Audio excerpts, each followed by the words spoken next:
Nós vamos então hoje iniciarmos o capítulo 21 de Atos. Irmãos, chegamos na parte final do livro de Atos. A partir deste capítulo, nós acompanharemos Paulo indo para Jerusalém, onde os próximos capítulos se desenvolverão em Jerusalém, e depois nós terminaremos com Paulo em Roma.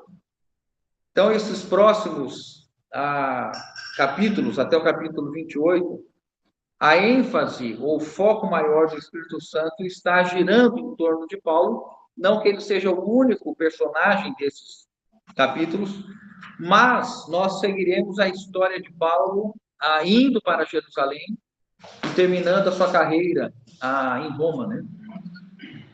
E nós estamos vindo do capítulo 20, nesse contexto em que Paulo de Mileto pediu para chamar os presbíteros de Éfeso, onde ele teve o seu discurso com os presbíteros de Éfeso em Mileto, e fez todas aquelas recomendações, inclusive dizendo que a igreja seria atacada por lobos, uma das advertências que nós, como igreja do Senhor, precisamos sempre estar atentos. 2000 anos depois, nós continuamos ainda sofrendo os ataques, e há uma necessidade de discernimento espiritual, uma necessidade de fortalecimento espiritual, para que nós, como igreja, possamos prevalecer contra aqueles que se levantam contra a vontade de Deus, contra o reino de Deus. E Paulo, então, quando tem essa última conversa com os irmãos ali em Mileto, adverte os irmãos categoricamente a respeito disso e os encoraja a cuidarem de todo o rebanho de Deus. Né? Essa é a palavra que Paulo dirige aos irmãos. E aí nós vamos seguir, então, hoje, vou fazer a leitura, pedir que os irmãos acompanhem, tá? Eu vou fazer a leitura do versículo 1 até o versículo 16. Depois de nós apartarmos, fizemos a vela e corremos em direitura.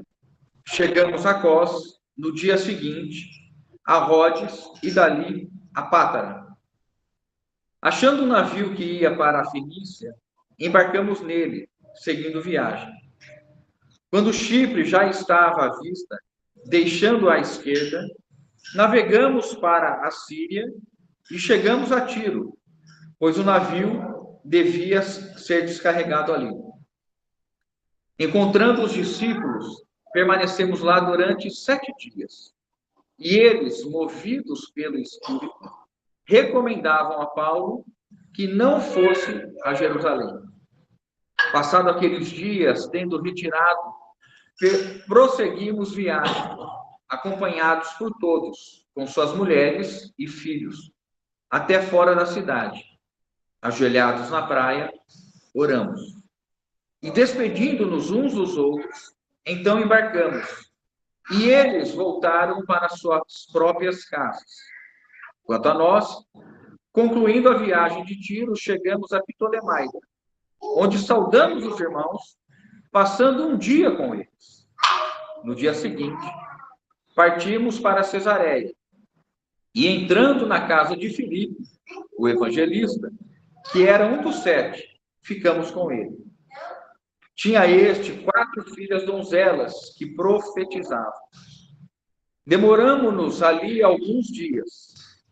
Desceu da Judéia um profeta chamado Ágabo, e vindo ter convosco, tomando o cinto de Paulo, e vindo ter conosco, tomando o cinto de Paulo, ligando com ele seus próprios pés e mãos, declarou: isso diz o Espírito Santo. Assim os judeus em Jerusalém farão ao dono deste cinto, e o entregarão nas mãos dos gentios. Quando ouvimos estas palavras, tanto nós como os daquele lugar, rogamos a Paulo que não subisse a Jerusalém. Então ele respondeu: que fazeis chorando e quebrantando-me o coração? Pois estou pronto não só para ser preso, mas até para morrer em Jerusalém, pelo nome do Senhor Jesus. Como, porém, não o persuadimos, conformados, dissemos. Vamos ler juntos? Faça-se a vontade do Senhor. Passados aqueles dias, tendo feito os preparativos, subimos para Jerusalém. E alguns dos discípulos também vieram de Cesareia conosco, trazendo consigo Manassom, natural de Chipre, velho discípulo, com quem nós deveríamos hospedar. Louvado seja o Senhor. Irmãos, nós, quando lemos o livro de Atos, né, nós sempre somos desafiados pelo Senhor a compreendermos, e Deus deu muita graça para Lucas, para que ele pudesse nos colocar dentro dos eventos. Quando nós lemos a maneira que o livro de Atos ele é relatado, nós vemos uma ação do Espírito Santo, que os detalhes fossem trazidos para nós, para que nós pudéssemos enxergar o que os irmãos viveram no seu dia a dia. O que nós temos aqui nos primeiros 3 versículos, que diz respeito ao deslocamento dos irmãos, né? Paulo estava acompanhado, possivelmente pela mesma comitiva que estava com ele desde o capítulo 16, se eu não me engano, com a variação de um ou outro irmão. Mas nós encontramos este relato em que, quando eles deixam Mileto, eles passam, então, por essas cidades que nós lemos, e aqui há um detalhamento tão grande, porque também Lucas faz questão agora, melhor, porque Lucas agora está com eles, então Lucas vai narrando os eventos de dentro dos eventos. Ele vai nos colocando como um diretor de um filme, um diretor de cinema, vai nos colocando dentro das cenas que vão sendo vividas. E é interessante, né, que nós olhamos o deslocamento dos irmãos e vemos o quanto era custoso, irmãos, qualquer tipo de deslocamento. Sair de uma cidade para estar em outra, fazer uma visita a uma comunidade, a uma congregação diferente. Às vezes nós tínhamos que nos valer desses meios, né? Pegar navio. Nós temos distâncias aqui aproximadamente de 160, 180 quilômetros, né? O que para nós de carro hoje, nós conseguimos fazer em 2 horas e pouquinho, né? Sai de casa com a barriga vazia, combina com o irmão te recebe ainda com café da manhã, um pão de queijo quente, né? Um bolinho, um café, você toma café junto com o irmão. Naquela época, irmão, vai para o porto, não comprava passagem com antecedência, né? Fica ali esperando, sobe com carga, né? Porque não tinha essa ideia de navio de passageiro, navio de carga, era tudo junto, sem qualquer tipo de conforto. E nós somos encontrados, né? Somos levados a ver e a entender o que estava por trás do coração desses irmãos. O que eles estavam envolvidos, no que eles estavam vivendo. E por que há tantas minúcias, tantos detalhes que o Espírito Santo dá para Lucas? Penso eu, irmãos, que é para nós fazermos esse exercício de que as coisas do Senhor, elas são de fato a experiência diária daqueles que estão comprometidos. Para que nós não olhamos a Bíblia e sempre tenhamos aquela visão romântica, né, que tudo aconteceu de uma maneira assim, um piscar de olhos, que as coisas aconteciam com muita facilidade, mas não. Nós somos levados a ver, sai, pega um barco, desce uma cidade, pega o barco de novo, vai para outra cidade, se hospeda aqui, se hospeda ali. Isso era a vida dos nossos irmãos. E o que eles estavam fazendo, irmãos? Atos 1:8. E vós sereis minhas testemunhas em Jerusalém, Judeia, Samaria e os confins da terra. Estamos quase chegando nos confins da terra, que para o contexto da época era Roma. Mas nós saímos de Jerusalém. Andamos pela Samaria. O evangelho chegou no Egito, né? Quando Filipe encontra o eunuco, ele era do Egito, o evangelho vai para lá. O evangelho está tomando as cidades da Samaria. Nós veremos hoje Tiro, Sidom, que eram cidades da Fenícia, e o evangelho está avançando. Mas quem são esses homens e mulheres? Irmãos como nós, que tinham e passavam pelos sofrimentos diários e viviam as vicissitudes diárias e estavam vivendo as questões como todos os outros, os mesmos meios de transporte, as mesmas necessidades. E às vezes nós olhamos a esses irmãos como irmãos que tinham uma situação diferente, que não experimentavam dificuldade. E o texto vai nos mostrando, embora neste momento não é dito nada de dificuldade, mas vai nos mostrando que a vida desses irmãos, ela se desdobrava no dia a dia, com o coração norteando o viver deles. Então, para nós ganharmos algum tempo com relação a isso, esses 3 primeiros versículos falam a respeito disso, né? A saída dos irmãos, a chegada em 2 pequenas ilhas, né? Cós e depois para Rhodes, que é uma ilha maior, e dali eles vão para o continente. Essa cidade Pátara já é uma cidade no continente, né? Então, nós estamos vindo da região da Macedônia, depois da região de Tessalônica, ali, os irmãos começam a descer no sentido de voltarem para Jerusalém. E aí eles vão passando pelo Mar Egeu, depois vão chegar no Mar Mediterrâneo, e eles vão passando por esses trajetos. Aí o versículo 3 diz assim: quando Chipre já estava à vista, deixando à esquerda, navegamos para a Síria, ou seja, para rumo à Síria, e chegamos a Tiro, pois o navio devia ser descarregado ali. Agora eu vou pedir para os irmãos lerem comigo o versículo 4 até o 6, pode ser?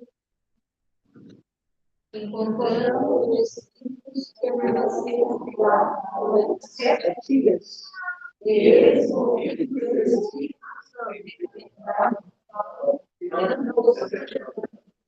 Passados aqueles dias, tendo-nos retirado, prosseguimos viagem, acompanhados por todos, cada um com sua mulher e filho, até fora da cidade, ajoelhado, oramos, e despedindo-nos uns dos outros, então embarcamos e eles voltaram. Quando os irmãos chegam em Tiro, a nossa versão fala assim: encontrando os discípulos, né? Dá a ideia de um acaso, de talvez um movimento furtivo, estavam andando e encontraram os irmãos, mas não é isso. A palavra na língua original significa que, após buscarem, é a ideia de diligência, alguém que está buscando. Eles desceram em Tiro e disseram: procuremos os irmãos. Tiro é uma das cidades mais antigas da humanidade. É uma cidade que aqui na época do apóstolo Paulo já contava com cerca de 2.750 anos. Uma cidade que já experimentou muitos povos e agora estava vivendo esse momento de receber os irmãos. O livro de Josué fala de Tiro, Samuel fala de Tiro, tantos outros livros. O Senhor Jesus teve ministério em Tiro, curou em Tiro, Tiro Sidom. E agora, por conta da perseguição que se levantou à igreja ali, que nós vemos em Atos capítulo 8, né, e quando acontece a perseguição a Estevão, muitos judeus foram em direção a essas cidades. E ali, a Bíblia não nos relata como a Assembleia Cristã surgiu ali, mas nós podemos inferir que foi a partir da perseguição na igreja, né, levada pelo próprio apóstolo Paulo, quando saiu perseguindo os cristãos. E nesse momento, nós precisamos olhar com atenção o que estava no coração dos irmãos. Isso me chama muita atenção, irmão. Muito. Procurar os irmãos. Ter o desejo de estar com os irmãos. a intencionalidade de tornar a sua vida partilhada com os irmãos. Um desafio para nós que vivemos no século XXI, uma sociedade egoísta, numa sociedade hedonista, em que o conforto próprio, em que os nossos prazeres estão colocados em primeiro lugar, nós encontramos irmãos que não estavam indo para Tiro encontrar com os irmãos. Não é uma conferência, não era um encontro marcado. Sequer sabiam se iriam encontrar os irmãos. Mas havia por parte deles, antes de chegar em Jerusalém, o coração de onde estarem servindo a igreja do Senhor. E isso, irmãos, fala tanto conosco, porque nós somos sempre confrontados à maneira que nós vivemos nesses dias. Se nós temos tido a mesma preocupação no servir os irmãos. Se há uma diligência, uma busca no nosso coração em estar junto com os irmãos. Quando nós vemos Paulo falando que os irmãos são sua coroa, são sua alegria, são sua justiça, isso precisa pesar no nosso coração. Porque, compreendendo o coração de Deus, olhando para a ação dos seus servos e a maneira que eles tinham de entrega à igreja, isso nos remete a enxergarmos a maneira que nós vivemos hoje. Qual tem sido o nosso compromisso de nos encontrarmos com os irmãos? Intencionalmente, propositadamente. Buscarmos a comunhão com os irmãos. Sairmos diligentemente para estar com os irmãos. E quando eles encontram os irmãos, eles passam 7 dias. Muito provavelmente porque era o tempo ali do navio fazer a descarga, e depois carregar novamente. E enquanto eles estiveram na cidade, eles estiveram com os irmãos. O que fizeram em 7 dias com os irmãos? Quem quer chutar? Hã?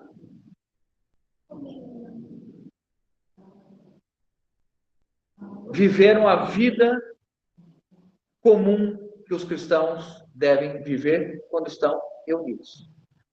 Se alimentaram espiritualmente, serviram uns aos outros com os dons, testemunharam aquilo que o Senhor estava fazendo na vida deles e estavam vivendo com os irmãos, dormindo, comendo diariamente com os irmãos. E isso fez com que, rapidamente, irmãos, eles estreitassem um relacionamento. E o relato que nós lemos aqui é altamente emotivo. Porque fala assim, passados aqueles dias, o versículo 5, né?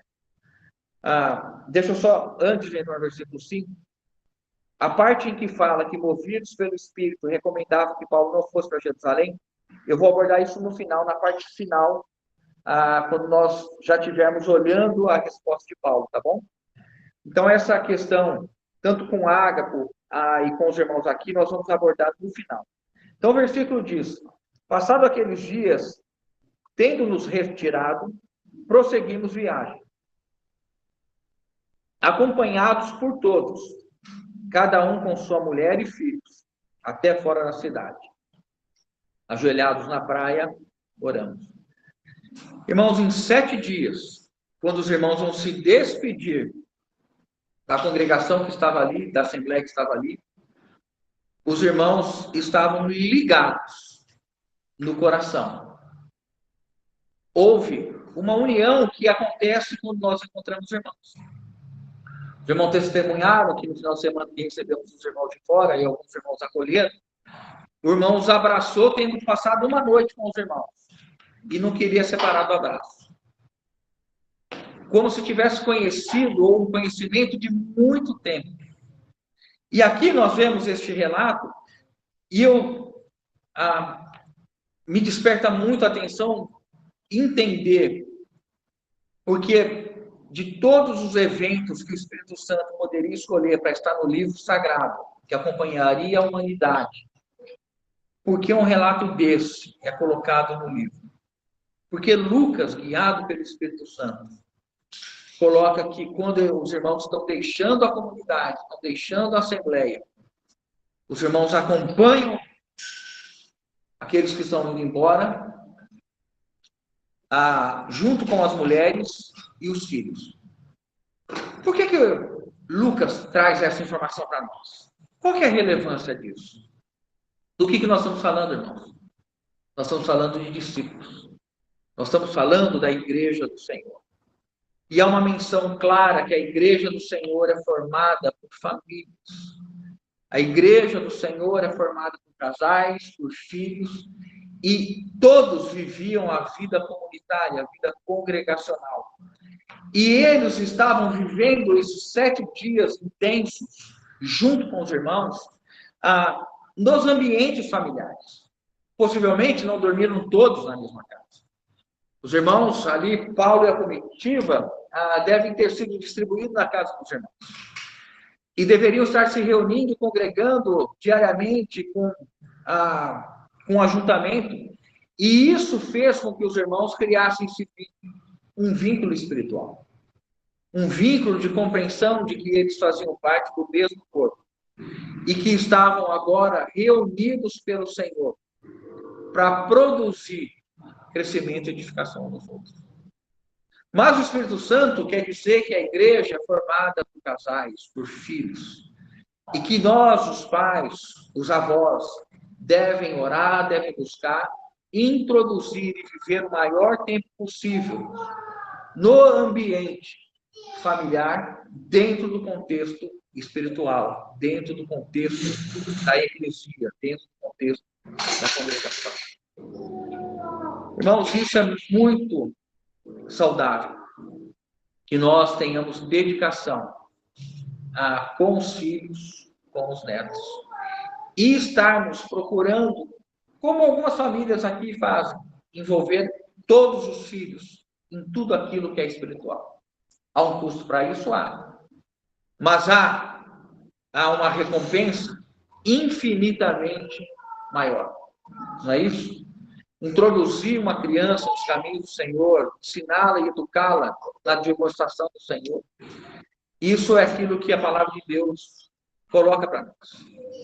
E quando nós compreendemos que o Espírito Santo está valorizando uma vida congregacional, vivida primeiro no ambiente familiar, e nós devemos atentar a isso, irmãos. Como tem estado o nosso ambiente familiar? Porque há uma medida de uma correlação entre igreja e casa muito evidente em todo o Novo Testamento. A maneira que nós vivemos em casa repercute a maneira que nós vivemos congregacionalmente. E a igreja é beneficiada se nós temos uma vida espiritual saudável. Se nós vivemos espiritualmente em casa, nós conseguimos viver espiritualmente quando nós estamos congregados. Se nós vivemos em uma situação de distração em casa, uma situação de... Não quero usar o termo carnal, os irmãos me entendam, mas se nós não estamos atentos ao ambiente doméstico e nós damos margem à nossa naturalidade, à nossa vocação natural, nós afetamos o nosso convívio com os irmãos. Porque nós não somos pessoas que têm botão, para que aperte o botão, nós mudamos. Quantos corações nós temos, irmãos? Não coração físico, não coração que graças a Deus está batendo aí. Coração espiritual. Quantos corações espirituais nós temos? Um só. Se nós não tratamos o nosso coração em casa, nós vamos repercutir nas reuniões. Experimente ver um jogo, não experimente, né? É modo de falar. Experimente ver um jogo de uma final em que você está envolvido, está torcendo, e termina aquele jogo e vem para a reunião. Veja o impacto que isso tem, porque nós não temos dois corações. Não tem o coração do crente e o coração do torcedor. Se nós alimentamos o nosso coração com aquilo, quando nós chegamos aqui, nós temos dificuldade de concentração, apatia, nós temos a frieza, nós temos muitas vezes indisposição.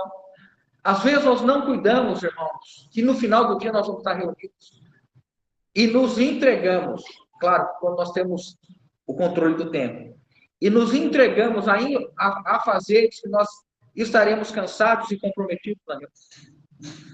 Quantas vezes pode acontecer de nós virmos para a reunião sequer sem ter lido a Bíblia? Isso tem impacto na reunião. Então, quando nós olhamos a ênfase que é dado para uma vida espiritual adequada dentro de casa, nós entendemos que a edificação ela precisa ser lapidada dentro de casa. Como nós temos cuidado das nossas famílias, especialmente dos varões? Como nós temos encabeçado as nossas esposas? Do que nós as temos alimentado? Isso é algo que o Senhor espera que haja no ambiente familiar, uma dedicação. O que vimos, ouvimos, assistimos, a maneira que nós temos gastado. Isso não quer dizer que não haja lazer, que não haja entretenimento. Não é disso que nós estamos falando, os irmãos compreendem. Mas à medida em que nós perdemos o controle disso e enchemos o nosso coração, nós não podemos fazer as coisas espirituais sem estarmos envolvidos e pensando e buscando as coisas espirituais anteriormente. Os irmãos concordam com isso? Os irmãos entendem que é um prejuízo para nós? Por isso que aí o versículo 6, eu também achei, o versículo 5 ainda, né? Vamos ler essa parte final, até fora da cidade, no versículo 5, e aí o que diz, a partir do ponto e vírgula. Vamos ler juntos? Ajoelhados na praia, oramos. Então, irmãos, nós temos uma autorização para ir na praia. Crente pode ir na praia. Então, está autorizado que agora nós podemos ir à praia. Se alguém tinha dúvida se o cristão poderia ir à praia, o texto diz que nós podemos ir à praia. O que fazer na praia? Isso já é uma outra questão. Se nós tivermos... Claro, né, que aqui os irmãos entendem o que nós estamos falando, né? Mas o que acontece aqui, irmãos, é algo também muito significativo. Os irmãos estão ajoelhados na praia orando. E o texto diz assim, né? Ajoelhados na praia, oramos. Imagine a cena.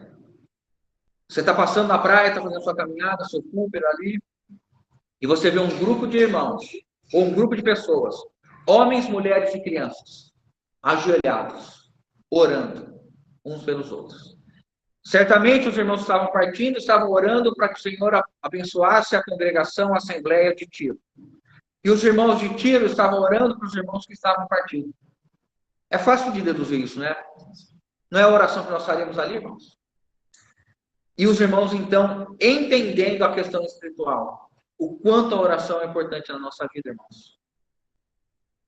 Não quero passar sem mencionar isso, o quanto nós temos sido chamados pelo Senhor para nós vivermos uma vida de oração, uma vida de em qualquer lugar nós estarmos orando.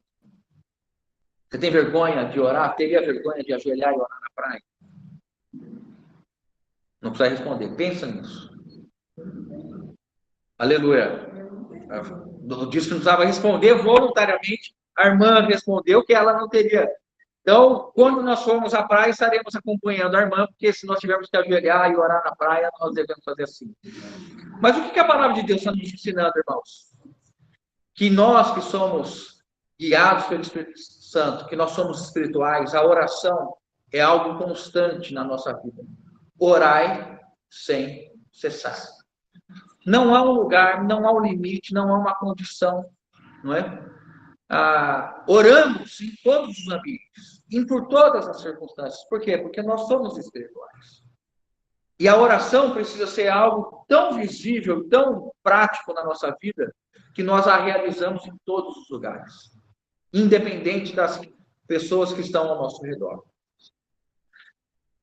Paulo diz aos Filipenses, capítulo 1, versículo 3 a 5, Paulo diz assim: dou graças ao meu Deus por tudo que recordo de vós, fazendo sempre com alegria súplica por todos vós em todas as minhas orações. Aí ele segue 2 Tessalonicenses, capítulo 1, versículo 11. 2 Tessalonicenses 1, 11. Por isso também não cessamos de orar por vós, para que o nosso Deus vos torne dignos da sua vocação e cumpra com poder todo o propósito de bondade e obra de fé. Agora, Romanos, capítulo 15, versículo 30. Há um ponto importante aqui de Romanos 15, 30. Nesse momento que nós estamos em Atos, Paulo está indo a Jerusalém. E quando Paulo está escrevendo Romanos, Paulo escreve Romanos mais ou menos neste momento. Não se sabe ao certo onde ele escreveu, mas é nesse momento da vida de Paulo, quando ele está para chegar em Jerusalém. Então, ele já teve a primeira, a segunda e a terceira viagem. Paulo já é um homem maduro. Paulo já é um homem que conhece e tem experiência com o Espírito Santo. E quando ele escreve Romanos, ele não chegou aqui em Jerusalém. E olha o que ele diz aqui em Romanos 15, 30. Rogo-vos, pois, irmãos, por nosso Senhor Jesus Cristo, e também pelo amor do Espírito, que luteis juntamente comigo nas orações a Deus a meu favor. Eu vou até ler. Aqui eu só separei o versículo 30, eu vou ler o 31. Romanos 15, 31. Diz assim: para que eu me veja livre dos rebeldes que vivem na Judéia, e que este meu serviço em Jerusalém seja bem aceito pelos santos, a fim de que, ao visitar-vos pela vontade de Deus, chegue à vossa presença com alegria e possa recrear-me convosco. E o Deus da paz seja com todos nós. Então, Paulo está pedindo oração aos romanos, a quem ele não conhecia e não tinha ainda estado em Roma, dizendo: orem por mim, porque eu vou para Jerusalém. E depois de Jerusalém, eu quero estar com vocês em Roma. E aí o último versículo a respeito de oração que eu queria ler confirmar, o 2 Tessalonicenses 3:1. Finalmente, irmãos, orai por vós. Finalmente, irmãos, orai por nós, para que a palavra do Senhor se propague e seja glorificada. Eu separei esses 4 versículos para que nós pudéssemos estender a ação dos irmãos estarem ajoelhados, orando na praia. Mostrando, irmãos, e reforçando aquilo que Deus tem nos chamado, que nós precisamos considerar diante do Senhor, como tem estado a nossa vida de oração. Primeiramente, a nossa vida de oração individual. A nossa vida de adoração e contemplação ao Senhor, diante dele, na circunstância em que nós estamos ali para o ouvi-lo. Não necessariamente para nós estarmos pedindo. Isso é uma grande dificuldade que nós temos. Orar para nós está sempre associado, ou muitas vezes associado a pedir, a rogar. Mas a oração, ela tem um ato de nós estarmos contemplando aquele a quem nós oramos. E nós estarmos ouvindo aquele a quem nós nos colocamos. Por isso que toda a vida de um cristão, e a maturidade, a experiência e o poder espiritual de um cristão, passa pelo tipo de vida de oração que este irmão ou que esta irmã tenha. Porque, como há no nosso meio, né, uma frase que sintetiza bem essa questão: muita oração, muito poder. Pouca oração, pouco poder. Os irmãos que são nosso exemplo e são modelos para nós, né, a vida desses irmãos era uma vida dedicada à oração e leitura da palavra. Com horas, e não eram irmãos que viviam exclusivamente para o ministério, mas eram irmãos que encontraram na oração o caminho de intimidade com o Senhor. E isso não é uma palavra para nós sairmos aqui abatidos, porque eventualmente nós não tenhamos isso. Mas é uma palavra de estímulo, porque enquanto for tempo, enquanto Deus nos der fôlego, nós devemos buscar sempre crescer na nossa vida de oração, de contemplação, de intimidade com o Senhor. Especialmente pelos tempos escuros e sombrios que nós vivemos, para termos discernimento da hora que nós nos encontramos. Só para a gente poder ter o contexto, já vamos seguir, vamos só passar aqui o versículo 6, e diz assim, né? Eles se ajoelham, oram, e aí diz, e eles voltaram para suas casas. Agora, o versículo 7. Podemos, com os irmãos. Quanto a nós, concluindo a viagem de Tiro, chegamos a Ptolemaida, onde saudamos os irmãos, passando um dia com eles. O que, novamente, o texto nos diz aqui, irmãos? Lucas está dizendo, passamos 7 dias com os irmãos. E logo que nós saímos de Tiro, fomos para a próxima cidade, Ptolemaida, nós encontramos os irmãos novamente. Outra assembleia, outra congregação. E ali eles tinham um dia só naquela cidade. O que eles fizeram? Passaram com os irmãos. Novamente, irmãos, nós não podemos deixar passar isso. É mais uma exortação que o Espírito Santo nos dá para nós termos um compromisso com o corpo de Cristo. Nós somos chamados para nós alimentarmos uns aos outros, cuidarmos uns dos outros. Mas eu não conheço os irmãos. Excelente oportunidade para nós conhecermos. Nunca tive com os irmãos. Ótimo. É para isso que nós vivemos no mesmo corpo. Para que nós possamos dar os nossos dons e recebermos os nossos dons. Que tal nós estarmos atentos e orando isso ao Senhor? Senhor, que eu tenha um coração de buscar e de gerar oportunidade para estar com os irmãos. E não esperar as oportunidades. Quem tem casa aqui? Nós combinamos que não vamos pedir para levantar a mão. E nós já percebemos que nós não gostamos de levantar a mão. Mas se fossem levantar, pedir para levantar a mão, quem levantaria a mão para dizer que tem casa aqui? Quem tem casa? Todos nós temos casa. E o que nós temos feito com as nossas casas? Nós temos recebido os irmãos? Um irmão disse que nós só recebemos os irmãos, claro que havia um contexto que ele está falando isso, quando nós partilhamos a nossa despensa e partilhamos a nossa mesa. Isso é receber os irmãos. É quando nós, então, damos oportunidade para que nós nos conheçamos e possamos abrir o nosso coração e compartilhar aquilo que nós temos vivido. Às vezes, nas reuniões, né, uma irmã disse, achei engraçada a maneira que ela falou, e às vezes, encontro em conferência, encontro em reunião assim, é como a trombada em metrô. Que você está saindo da porta, uma pessoa está entrando na porta, dá aquela trombada, pede desculpa e nunca mais vai ver a pessoa.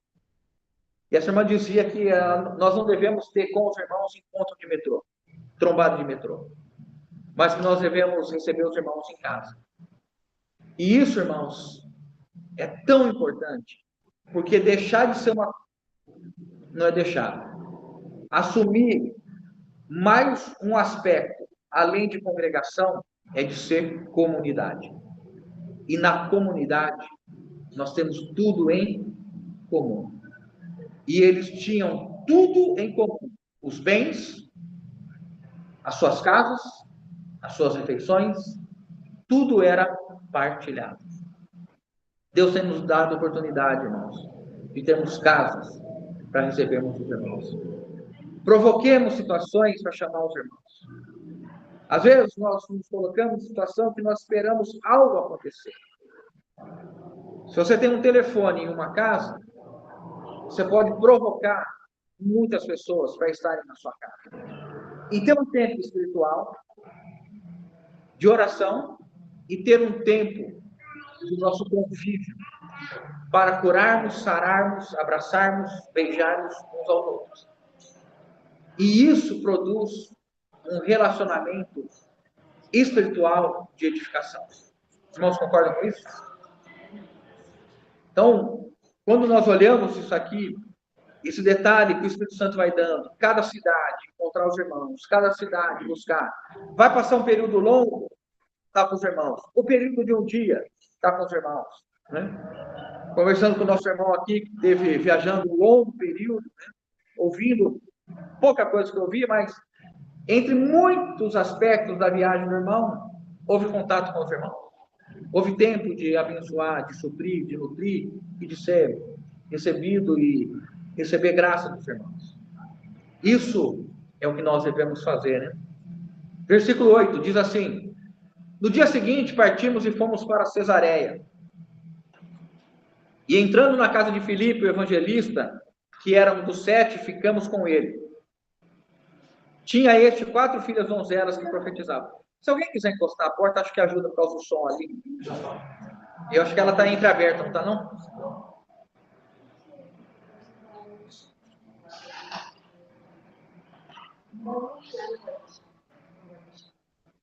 Melhorou. E agora, irmãos, onde nós chegamos? Cesareia.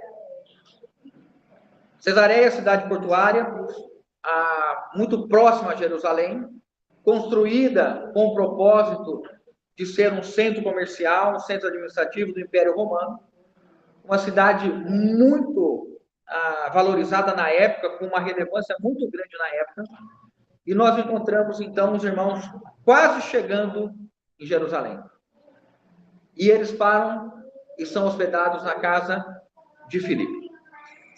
Filipe aqui, Lucas quer dizer para nós, olha, não era Filipe, aquele primeiro que foi chamado pelo Senhor, que era um dos apóstolos, mas era Filipe, o que foi trazido ao serviço das mesas pelos apóstolos de Jerusalém, em Atos 6. E aí, eu vou ler para os irmãos como que Filipe foi escolhido, né? Diz assim, Atos 6, 3. Mas, irmãos, Pedro e os apóstolos falando, mas, irmãos, escolhei dentre vós 7 homens de boa reputação, cheios do Espírito Santo e de sabedoria, os quais encarregaremos deste serviço da mesa. O parecer agradou toda a comunidade e elegeram Estevão, homem cheio de fé e do Espírito Santo, Filipe, e aí vai relatar os demais irmãos. Aí o versículo 6 fala assim, apresentaram-nos perante os apóstolos e estes, orando, lhes impuseram as mãos. Qual que é a história de Filipe, irmãos? Quando vem a perseguição com Estevão, Filipe é um dos irmãos que sai evangelizando e chega na Samaria, prega o evangelho na Samaria. Os irmãos de Jerusalém sabem que o evangelho chegou na Samaria e enviam Pedro e João, que Pedro e João vão ali orar e impor as mãos. E aí acontece um relato em Atos 8:40. Filipe é levado pelo Espírito Santo a encontrar com o eunuco numa região desértica. E aí Filipe prega o evangelho para o eunuco volta para o Egito, os irmãos se recordam disso. E no versículo 40 de Atos 8, os irmãos valem a pena anotar esse versículo, diz assim, depois então que Filipe prega para o eunuco, mas Filipe veio achar-se em Azoto, e passando além, evangelizava todas as cidades até chegar a Cesareia. Esse relato de Filipe aqui, do relato de Lucas agora, que eles chegam na casa de Filipe, tem uma distância aproximadamente de 20 anos. Então, há 20 anos atrás, Filipe chega em Cesareia e estabelece moradia em Cesareia. E em 20 anos, Filipe casou, teve 4 filhas. Este relato que nós temos aqui, que nós vamos agora ver detalhadamente, nos mostra o quê? Que a medida espiritual de Filipe era tão grande, tão intensa, irmãos, que após vários anos, debaixo de perseguição, como era costume, e vivendo, possivelmente, aqui nós não sabemos a questão da esposa, mas normalmente, quando a Bíblia não relata, possivelmente ela deve ter morrido, pois não há um relato dela. Podemos inferir? Podemos. Que ele criou essas meninas um tempo da vida sozinho. Mas a visão e o entendimento do irmão a respeito do Evangelho e a fé que ele tinha no Nosso Senhor era tão prevalecente que as 4 filhas eram servas do Senhor. E o texto diz, então, que elas eram donzelas, algumas versões virgens, né? Acho que algumas traduções colocam dessa maneira, e que profetizavam. Nós vamos entender algumas coisas aqui. Há alguma relação entre o fato de serem donzelas virgens com a capacidade de profetizar? Não. Então não é isso que o texto está querendo dizer. Lucas está querendo nos dizer, primeiro, por que elas estavam na casa de Filipe? Porque não haviam casado, eram donzelas. Então moravam com o pai porque possivelmente não eram casadas. Deveriam ser jovens, numa idade ainda que não haviam casado. E estavam, então, morando com o pai. Esse é um primeiro ensino. Mas há um maior, e que possivelmente Lucas tenha destacado aqui, no sentido da consagração. Por quê, irmãos? Queria ler com os irmãos, esse versículo, se os irmãos quiserem acompanhar. Fala assim, Mateus 19, 12. Jesus, é um relato de Jesus, tá? Jesus está dizendo, porque há eunucos de nascença, há outros a quem os homens fizeram tais. Mateus 19, 12. E há outros que a si mesmos se fizeram eunucos por causa do reino dos céus. A ligação, muito provavelmente, que o Espírito Santo nos faz aqui, de serem virgens, de serem donzelas, e de profetizarem, é o fato delas se consagrarem ao Senhor e optarem por não se casar por causa do reino dos céus. Olha que coisa, irmãos. Olha o que Jesus diz.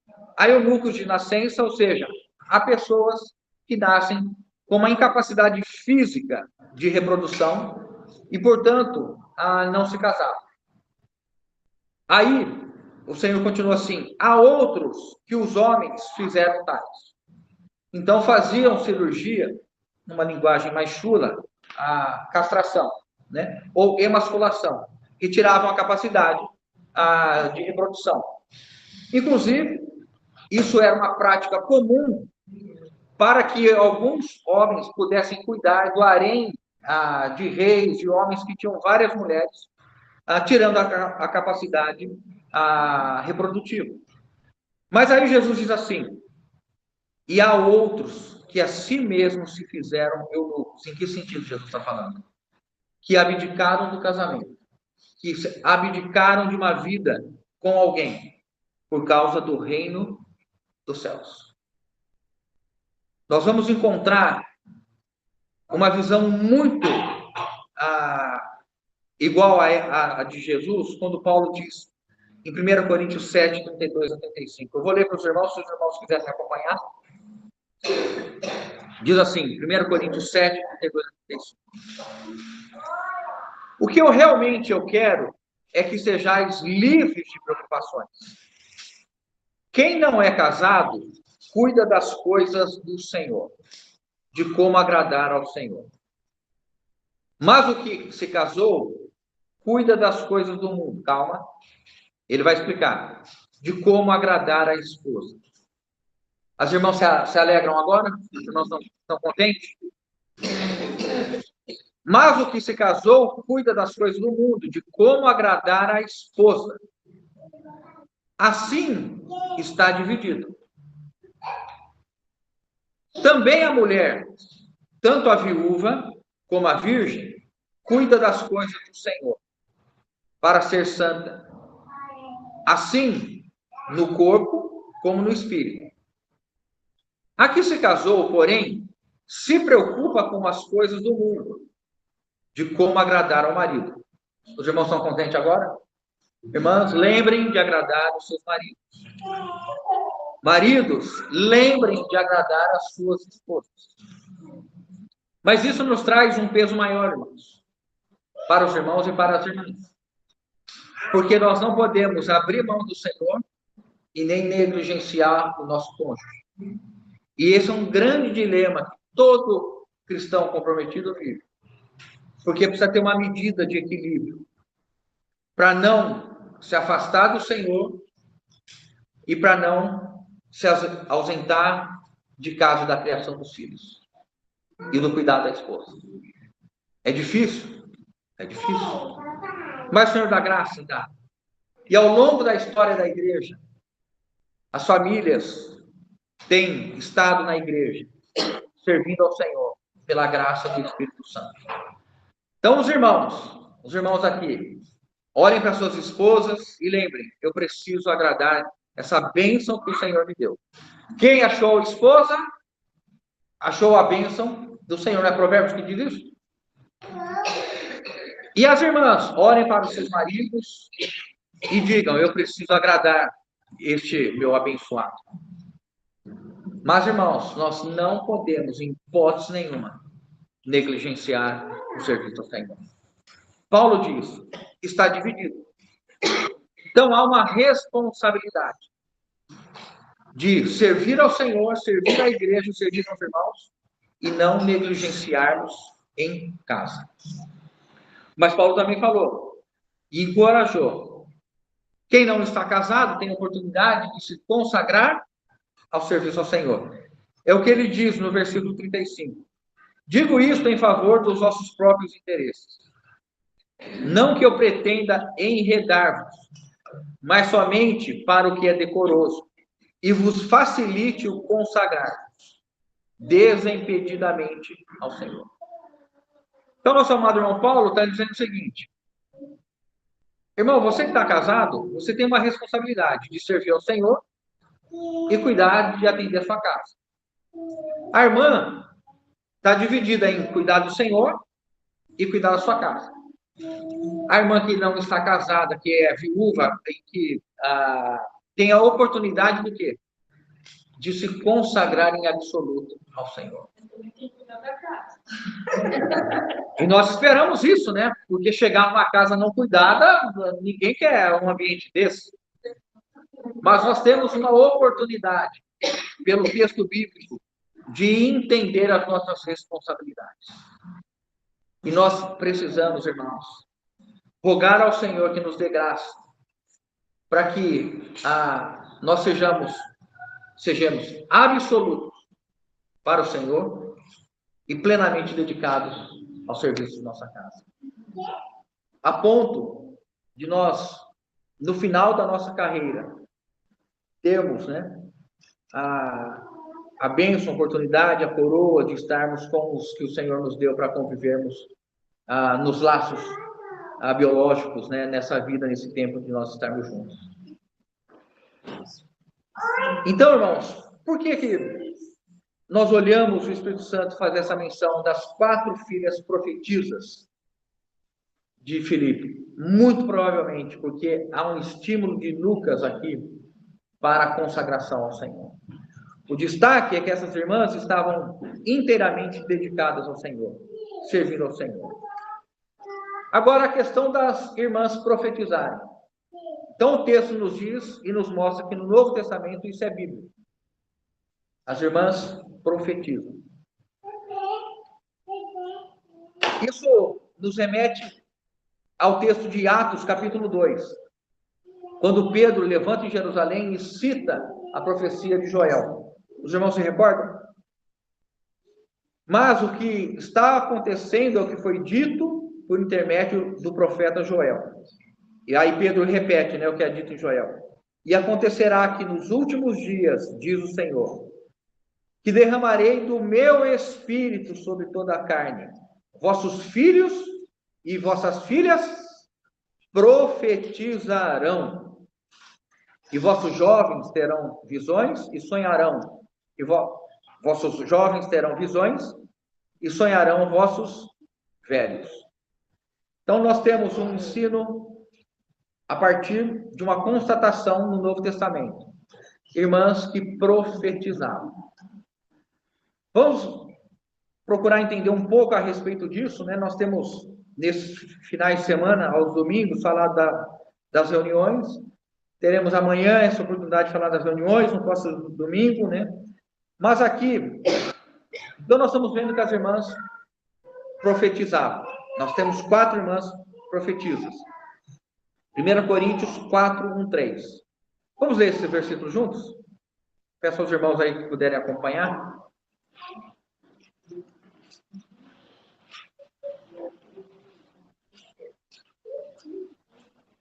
Seguir o amor, 1 Coríntios 14, 1 a 3. Vamos ler juntos? Seguir o amor e procurai com zelo os dons espirituais. Mas, nós precisamos treinar, ser mais unidos na leitura. Vamos juntos, então. Seguir o amor e procurai com zelo os dons espirituais. Mas, principalmente, que profetizeis. Homens e mulheres? Só homens ou só mulheres? Todos, irmãos. O que está dizendo? Seguir o amor e procurai com zelo os dons espirituais, mas principalmente que profetizeis. Pois quem fala em outra língua não fala a homem, senão a Deus, visto que ninguém o entende, e em espírito fala mistérios. Mas o que profetiza, fala aos homens. Vamos ler juntos essa parte agora? Edificando, exortando e consolando. Então, o profetizar no Novo Testamento tem 2 aplicações distintas. Profetizar no sentido de pré-dizer, anunciar o evento futuro, que nós vamos ver que Ágapo fez. Olha, quem for dono desse cinto, quando chegar em Jerusalém, vai ser manoteado, vai ser amarrado aos pés e às mãos. Ele estava dizendo de um evento futuro. E Ágapo já havia profetizado em Atos também que haveria fome, grande fome, a ponto dos irmãos coletarem ofertas e Paulo levar para Jerusalém. Então, quando diz ali que ele era um profeta, faz referência tanto a esse dom, essa capacidade de predizer um evento futuro, mas a ênfase no Novo Testamento, irmãos, qual é? É essa que Paulo nos apresenta no capítulo 14. Profetizar no sentido de falar a palavra de Deus, movido pelo Espírito de Deus, para produzir o quê? Edificação, exortação e consolo. Quando nós nos reunimos, se alguém for levantar para profetizar, precisa saber se vai edificar, se vai exortar ou se vai consolar. E se isso, evidentemente, irmãos, procede do Senhor. O espírito do profeta está sujeito ao... Vocês já viram, né? Não estou aqui recriminando, tá? É uma fala comum no nosso meio. Os irmãos vão entender. Não estou recriminando. Às vezes a gente vê um irmão falando assim, puxa, irmão, tive que levantar, porque senão meu coração ia explodir, eu ia explodir. Isso não quer dizer que Deus mandou você falar. Porque o espírito do profeta está sujeito ao profeta. Se Deus mandou você falar, aí você fala. Mas se você tem um sentimento, né? Nós passamos anos da nossa vida dizendo que nós deveríamos... Eu tenho um sentimento, eu sinto isso, eu sinto aquilo. Né? E a Bíblia nos fala o tempo todo que o justo viverá por fé ou sentimento? Ó, não é sentimento? É fé ou sentimento? O justo viverá por fé. Então, nós precisamos entender que profetizar é algo espiritual. E quando eu estou diante dos irmãos, eu não estou fazendo algo que eu estou sentindo. Nós vamos tomar um certo cuidado, porque quando nós falamos da unção, nós não queremos dizer que, vamos supor que alguém amanhã que não está aqui fala assim, irmão, eu estou com sentimento. Aí a gente, irmão tá... Irmãos, não peguemos esse caminho. Nós não estamos falando nesse sentido. Nós estamos enfatizando aquilo que a Bíblia diz que nós devemos entender, o que são os dons espirituais. Alguém que fala pelo Espírito precisa ser movido pela unção dentro do seu espírito para profetizar diante dos irmãos. Então, todos nós, né, é sempre um desafio para uma assembleia, quando não há regras para quem vai compartilhar, quando não há critérios para quem vai. Nós nos reunimos debaixo de um grande desafio. Está aberto a todos os irmãos e irmãs que querem profetizar. Mas a responsabilidade passa a ser de quem levanta para profetizar, para saber se tem autorização do Espírito Santo para fazer. E quando algo procede do Espírito, vai ou edificar, ou exortar, ou consolar. E gerará paz à Assembleia, ainda que a Assembleia seja exortada. Porque a paz excede todo entendimento, né? E o árbitro do vosso coração é a paz, com a qual ou para a qual fostes todos chamados. Então, algo que procede do Espírito Santo gera paz numa Assembleia, ainda que uma Assembleia seja advertida. Então, profetizar, irmãos e irmãs, nós devemos estar sendo encabeçados pelo Senhor. Nós devemos saber que, embora eu tenha liberdade, eu preciso fazer algo movido pelo Espírito. Eventualmente nós vamos errar? Alguém aqui já compartilhou sem o Espírito Santo ter mandado compartilhar? Ixi. Inúmeras vezes. Já se arrependeu? Já, graças ao Senhor. Então está tudo certo, irmãos. Nós podemos prosseguir. Olhando, vendo a reação dos irmãos, entendendo, fazendo a leitura do corpo, o Espírito Santo falando pelo corpo, como a Assembleia tem reagido àquilo que tem sido dito, ensinado, o que eu tenho gerado nos irmãos. Né? Vamos finalizar? Vamos no hotel, hein? 10? 10, né? 10. 10? 10. Isso aí, 10. Vamos dar um sprint final aqui. Vamos até o 14 só, o 15 e o 16. O irmão no sábado que vem, ele assume o 15 e o 16. O versículo 10 diz assim, eu vou ler do 10 ao 12. Demoramos-nos alguns dias, desceu da Judéia um profeta chamado Ágabo, já falamos sobre ele. E vindo ter conosco, tomamos o cinto de Paulo. Tomando o cinto de Paulo, ligando com ele os próprios pés e mãos, declarou: isto diz o Espírito Santo, assim os judeus em Jerusalém farão ao dono deste cinto e o entregarão nas mãos dos gentios. Quando ouvimos estas palavras, tanto nós, Lucas se inclui aqui, como os daquele lugar, os irmãos que estavam agora em Cesareia, rogamos a Paulo que não subissem a Jerusalém. Então, aqui nós vamos entender o que aconteceu. Esse irmão chegou, já era um profeta, e profeta aqui no sentido de predizer, segundo a predição dele, e ele fala, olha, o dono desse cinto, quando for para Jerusalém, vai passar por isso. Os irmãos, ao ouvirem isso, qual é a reação dos irmãos? Sabem que o cinto é de Paulo e falam o que é para Paulo? Paulo, pelo amor de Deus, não vá para lá, fica aqui. Vamos dar um jeito de tirar você daqui. Vamos ler o versículo 13. Então ele respondeu: que fazeis chorando e quebrantando meu coração? Pois estou pronto não só para ser preso, mas até para morrer em Jerusalém pelo nome do Senhor Jesus. Paulo, então, agora diz claramente, irmãos, embora vocês chorem, embora vocês estão condoridos, estão entristecidos, eu estou pronto para ir a Jerusalém. E não somente ser preso, mas até mesmo morrer.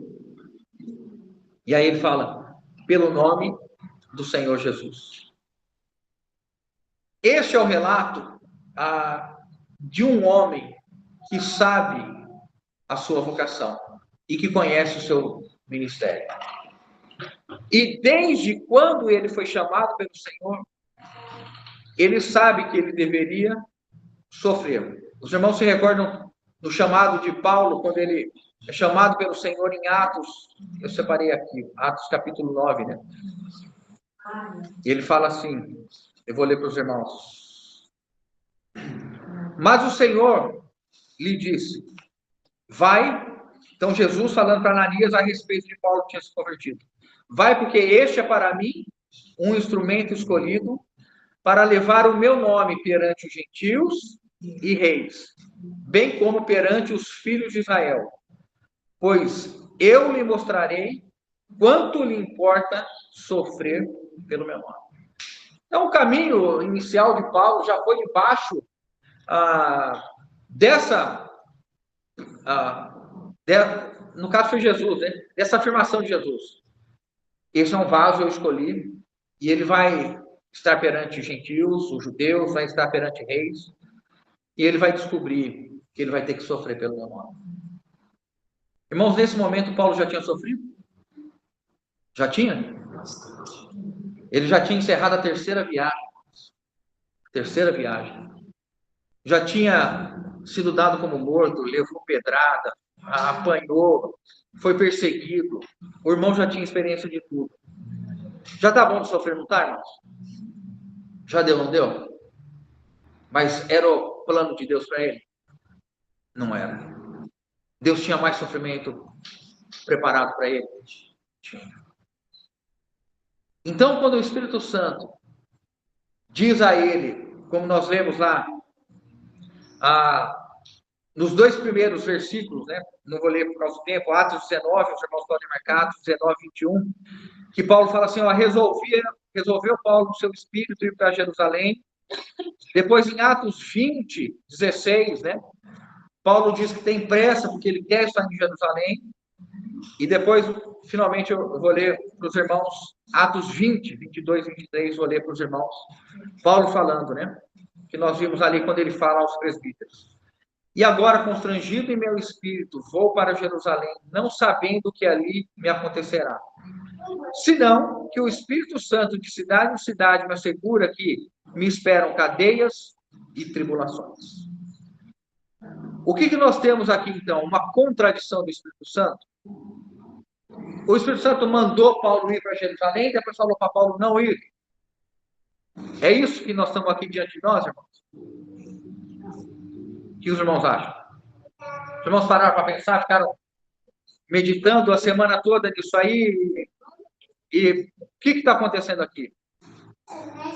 Irmãos, não é essa a questão. Não há uma contradição, o Espírito Santo não deu um caminho e depois deu outro, mas o que nós estamos diante de nós, o que nós temos aqui diante de nós, é que diante da revelação e do chamado que Paulo tinha para ir a Jerusalém, e que seu ministério passaria pela última vez em Jerusalém, que ele deveria sofrer, e Paulo foi usado em Jerusalém, nós vamos ver nos próximos capítulos, para ser uma vedação em uma abertura, num vazamento, uma ruptura que tinha na igreja em Jerusalém, entre os judeus e os gentios.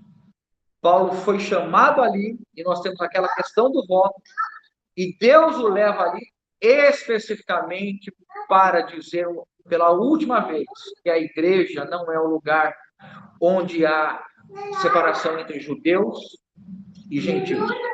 A igreja é o lugar onde não há bárbaros, citas, escravos nem livres, judeus e gregos. A igreja não tem mais isso, pois Cristo é tudo em todos.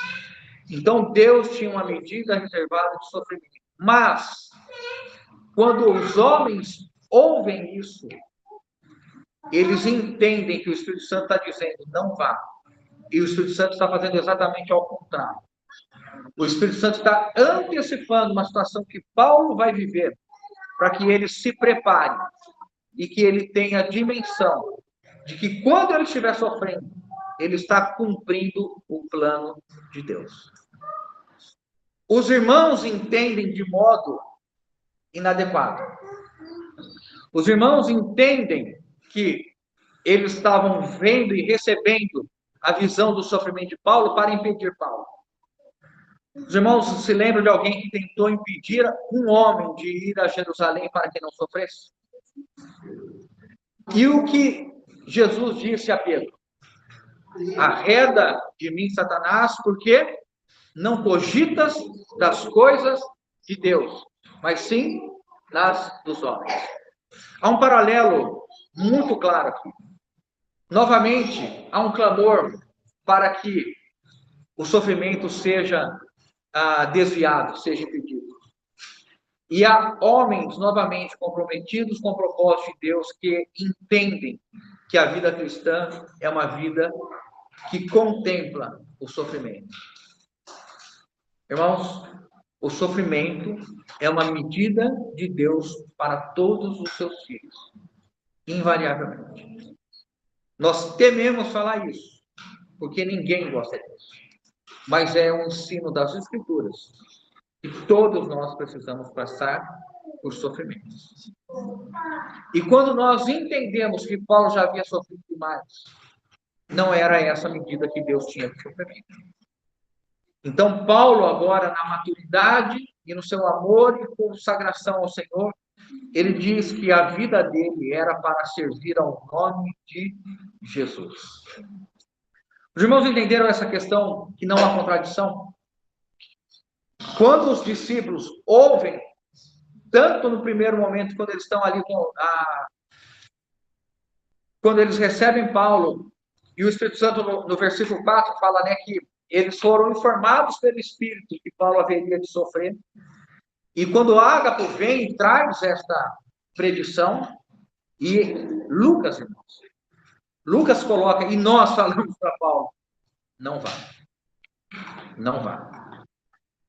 E se Paulo não fosse para Jerusalém, irmãos, ele não chegaria a Roma. E o versículo de Jesus aqui, Jesus, quando no Atos 28, Jesus fala assim para Paulo. Atos 23, 11. Paulo está agora em Jerusalém, está diante do Sinédrio, e Atos 23, 11, Jesus fala assim, na noite seguinte, o Senhor pondo-se ao lado dele, Paulo disse, coragem. Vamos falar juntos?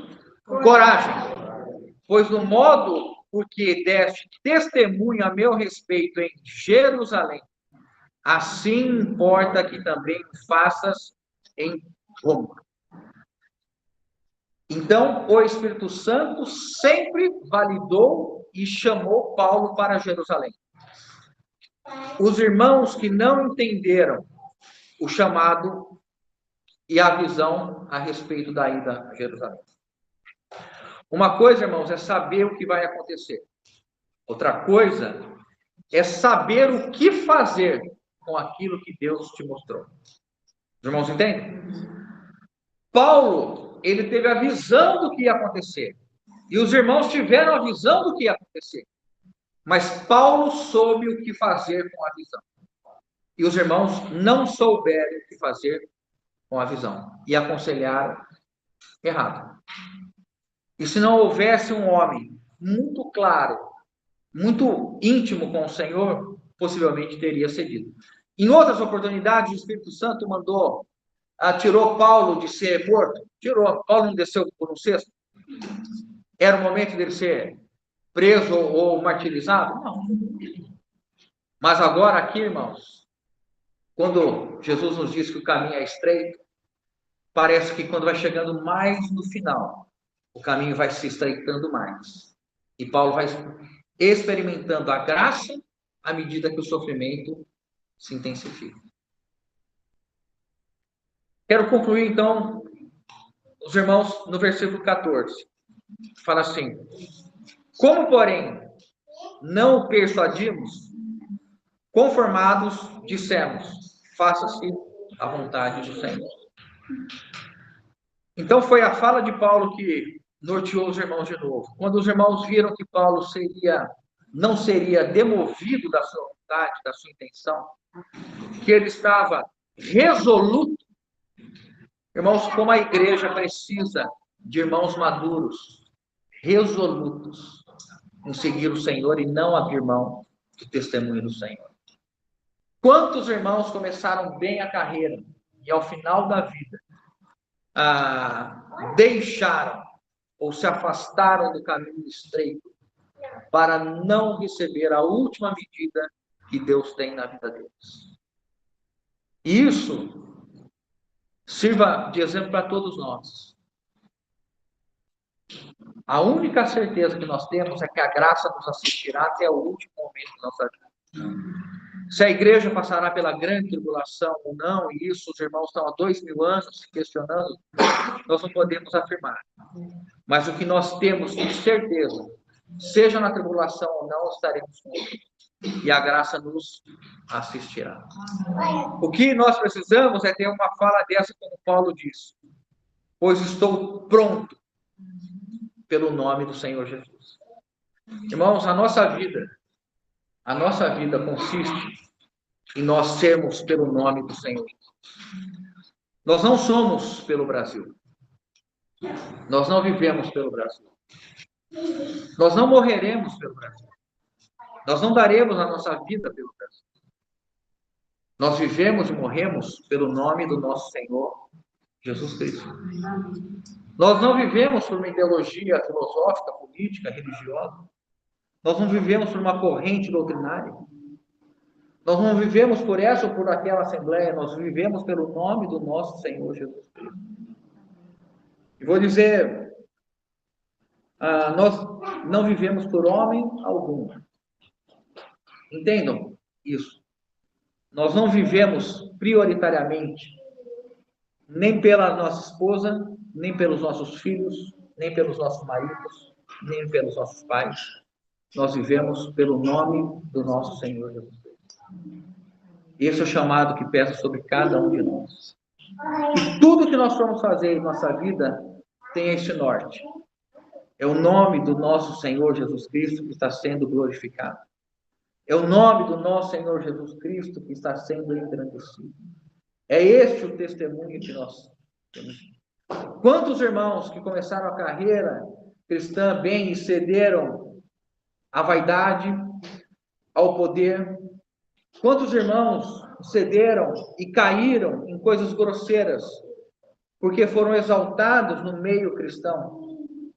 E ao entender que deveria continuar a sua vida de sofrimento, Paulo não arredou, mas ele foi fielmente até o final. E nós estamos sobre o ombro desse irmão seguramente. Paulo é com certeza um dos apóstolos que norteia a vida e a edificação da igreja até hoje, né? Louvado seja o Senhor. Amém. Que a graça do Senhor seja com cada um de nós, irmãos, no nome do nosso Senhor Jesus Cristo. Então, que nós sejamos marcados, irmãos, por esses pontos dessa noite. Uma vida de buscar a fraternidade, a comunhão. Se esforcem, irmãos. Nos esforcemos. Entendamos os recursos materiais, os bens que nós temos, o dinheiro que nós temos, para promover a edificação da igreja. A fraternidade entre os irmãos. Entendamos que a nossa vida é para ser vivida e morremos pelo nome do Senhor. Se nós não vivermos pelo nome do Senhor hoje, não vale a pena morrer. Não é isso que diz? Se você não tem uma causa para viver, não vale. Se você não tem uma causa para morrer, não vale a pena viver. Se nós não vivemos pelo Senhor, irmãos, nós não estamos aguardando a vinda dele. Nós não desejamos a vinda dele. E nós não apressaremos a vinda dele. E por fim, a última frase aqui do versículo 14. Seja feita a sua vontade. Seja feita a sua vontade. Que isso norteie o nosso coração, norteie o nosso congregar, norteie a nossa vida familiar. O que nós estamos fazendo, o caminho que nós estamos seguindo, é segundo a vontade do Senhor. Uma comida eu tenho, e essa comida consiste em fazer a vontade do meu Pai. E o Senhor quando orou, Pai, se possível, faça de mim este cálice. Mas não seja feito como eu quero, mas como tu queres. E quando os irmãos viram que era impossível mudar Paulo de opinião, graças a Deus por isso, eles disseram: seja feita a vontade de Deus. Que Deus levante entre nós, irmãos, resolutos em seguir o nome do Senhor e fazer a sua vontade, a todo custo, né? E um dia nós teremos o galardão. Louvado seja o Senhor por isso.